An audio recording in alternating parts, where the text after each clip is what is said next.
um, Jay, tell us. I want to know exactly where your whole music, your inspiration, everything came from.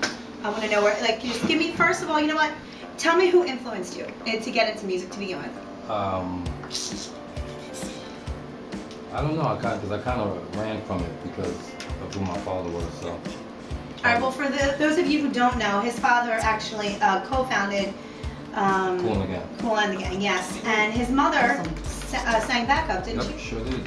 She sang backup for the band, so he was around a wide range, a spectrum of musical genres, from pop and R&B and hip hop and soul, and that's really actually gonna come through when you hear his music, because he kind of brings everything all together. And music is definitely something I think that the music industry is lacking, actual real music. Totally.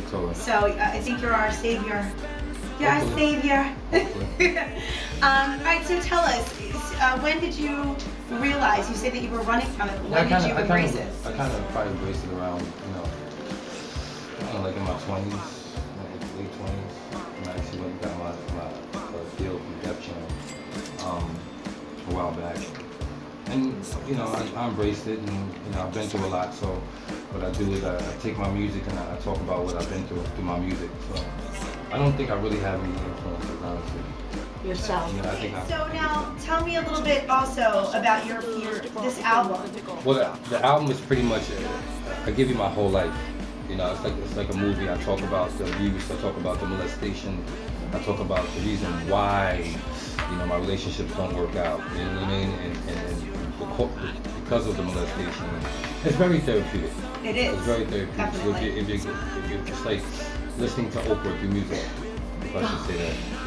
It's really. When I think about music, there's no music out there right now except from that I really like. What's her name? Adele. I don't know if you heard of Adele. No. The woman Adele. You heard of her? Right, heard of it. Incredible. Very nice. Real storytelling. Oh, yeah. My friend who lives in Turkey actually posted a few songs recently. Crazy. And it was really touching. So it's like hopefully, this industry is hard because of the type of music that I'm doing. Because nobody's really doing it. Everybody's just doing, the regular songs, party songs. Yeah. And I'm in a fight of trying to bring real music back. It's kind of hard, but hopefully with this album, I can do it and get it out. Well, when I got in trouble, I got put away for a while, anger issues and just rebelling.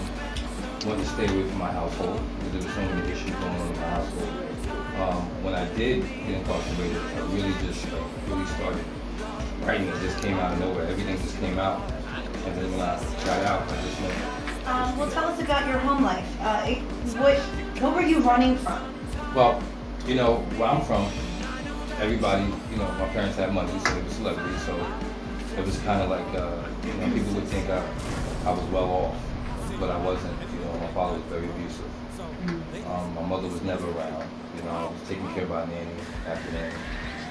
So it was like one of those type of things. Well, when you say he was abusive, mentally, physically, verbally? Mentally, physically, on one of the songs I'm going to play tonight, she talked about how he handcuffed me to a fence and beat me with a rock. Unbelievable. Oh my God. And how he always told me I was nothing. So the whole album that I did, I've been trying to put out this message for years and years of, just somebody telling you can't be nothing. The name of the album is called It Wasn't Nothing. Somebody telling you can't be nothing, you can be somebody. Now tell me about everyone that you've worked with. I know that you have some artists that have produced or have created some kind of compilation in this album. Tell me about them. We actually got Dave Navarro that's been very supportive. Now how did you meet Dave? I actually met him through DJ Scribbles. Okay. A while back. It was actually when I met Abdul! And I was on my grind, and he just took me under the wing and just started helping me out. And ever since then, still to this day, he still helped me out, and still pushes me if I need certain gigs, and he'll put me on those gigs to get it out because he believes in the message as well. That's amazing. That's awesome. Okay, so now tell me about Jane's Addiction. I know that you. Well, it's really with Dave, because me and Dave actually did our own tour. Oh, you did tour with him? Yeah, we did our own tour, the Spoil Riches tour. So hopefully this year I might be doing something with Jane's Addiction. Okay. Hopefully this year. That's great. I just can't wait. I just actually did something with Guns N' Roses, Bumblefoot. Nice. A new guitarist who was sick, crazy, like the records are just out of here. And then we just did something with Wyclef as well. Okay. So, it's getting there.